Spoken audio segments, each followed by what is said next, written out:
I kind of forgot to speak more about trading. I completely forgot that there was this leap competition happening with TradingView. So let's talk about trading a bit. I speak a lot about charting. Let's talk about trading a little bit. As I've made mention to, you got to master three things: master the chart, master the trade, master yourself. In the application I had built here, master the chart is the checklist that we go through every day. We use that information, including which risk level to go to. I think if we go over there.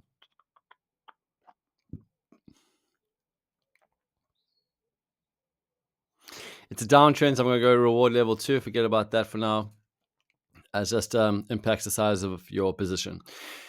So let's go to the trading side. What I've done here was put in the parameters that we need, so we can adjust these as such.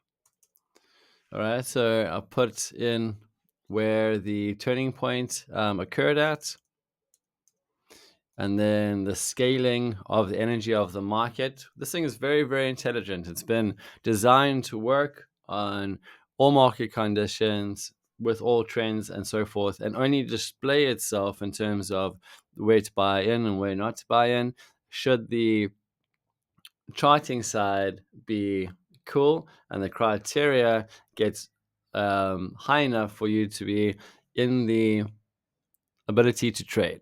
All right, so we got 5 going to a 6 from a confirmed turning point. I want to keep this one relatively conservative. So by the way, I'm just going to put the end point here, which again is working with the energy of the market. And then it kind of just gives us what we want. So the weight of my assuming where to get in and get out and that kind of stuff isn't on me anymore. It goes into the tool. So the tool over here says the entry will be basically where it is right now, 87,800. All right, so it's 87,400. So a little bit late to entry, but why not? It's all fine. The portion of account, if you're working with prop firms, it's 1%. If you're working with your own capital, it's 10% in terms of your total account.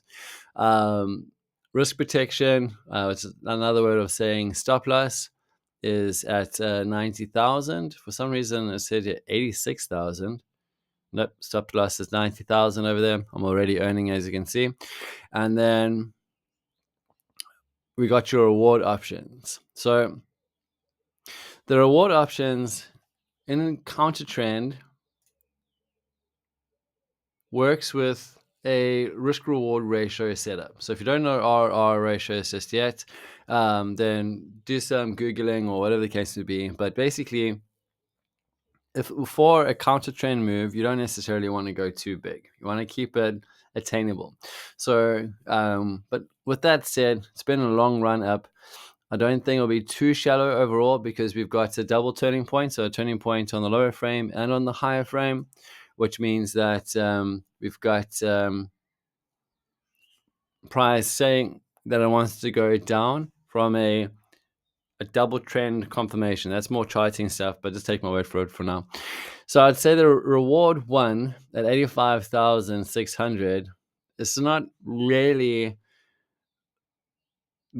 worth my time in getting into position. So the R1:1 is not what I'm going to lean in on. But the R1:2 is kind of a conservative number that I would like to take profit at. So 83,400 is where I'm taking profit here, 83,400, so it's locked in. And then my stop loss over there, in case things don't work out, is set at 90,000.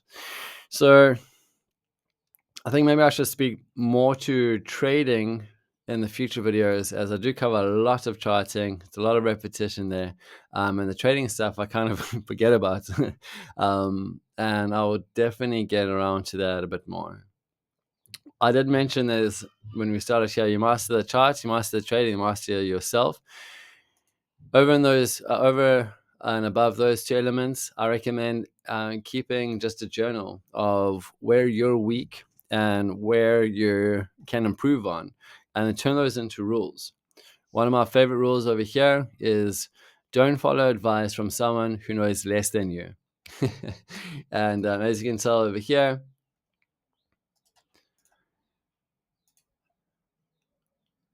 here are all the people that I'll follow.